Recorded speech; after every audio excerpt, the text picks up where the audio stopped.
విజయనగరం జిల్లాలో 40 ఏళ్ల రాజకీయ నేపథ్యం ఉన్న తమ కుటుంబం బోసా కుటుంబంపై పోరాడుతుందని, అలాంటిది తాను బోసా సత్యనారాయణ కాలు పట్టుకున్నానంటూ ప్రతిపక్షం సామాజిక మాధ్యమాల్లో దుష్ప్రచారం చేయడాన్ని తీవ్రంగా ఖండిస్తున్నానని ఎంఎస్ఎంఈ సెర్చ్ శాఖల మంత్రి కొండపల్లి శ్రీనివాస్ పేర్కొన్నారు.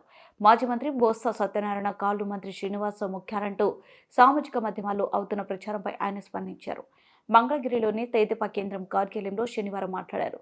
అసెంబ్లీ సమావేశాల సమయంలో నవంబర్ 11న లాబీలో ఇతర ఎమ్మెల్యేలతో పాటు కూర్చొని ఉండగా బోసా సత్యనారాయణ అటువైపు రావడంతో అందరితో పాటు లేచి సంస్కారంతో పలకరించారని, అంతకు మించి ఏం జరగలేదని తెలిపారు. బోసా కుటుంబం విజయనగరం జిల్లా అభివృద్ధికి చేసిందేం లేదని ధ్వజమెత్తారు. జిల్లాలో బోసా కుటుంబం వల్ల అన్యాయమైన వాళ్ళు ఆ వివరాలను తమ దృష్టికి తీసుకొస్తున్నారని, వాటిపై చర్యలు తీసుకుంటామని మంత్రి శ్రీనివాస్ తెలిపారు.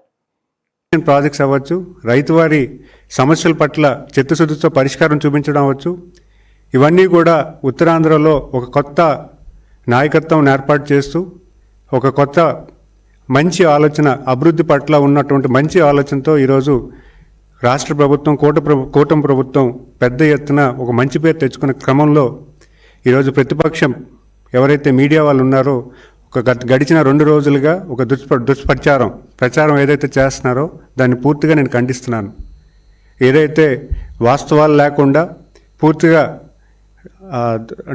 న్యూస్ ఏదైతే పబ్లిష్ చేస్తున్నారో, ఒక సోషల్ మీడియాలో మొదలైన న్యూస్ని వ్యతిరేకించి ఒక పెద్ద ఎత్తున దాని సెన్సేషన్ క్రియేట్ చేస్తూ యువ నాయకత్వాన్ని, అలాగే జిల్లాలో ఏర్పడినటువంటి ఈ కొత్త నాయకత్వాన్ని బలహీనం చేద్దామన్న ఆలోచనతో ఈరోజు ఒక దుష్ప్రచారం చేస్తున్నారు.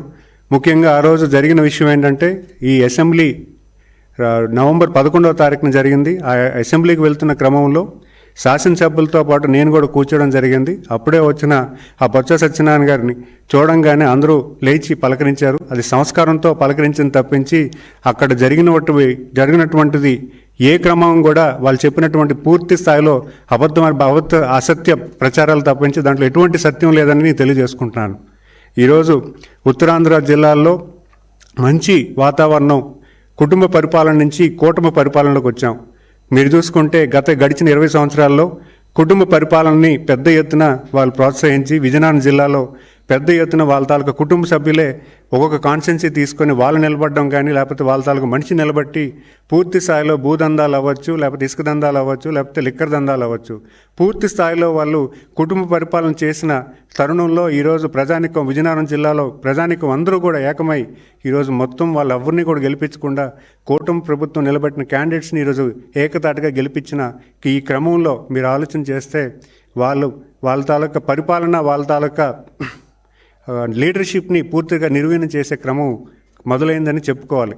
దాన్ని తట్టుకోలేక ఈరోజు ప్రతిపక్ష మీడియాలు వాళ్ళని బలపరచడానికి ఈరోజు మమ్మల్ని బలహీనం చేసే ప్రయత్నం చేస్తున్నారు తప్పించి ఇక్కడ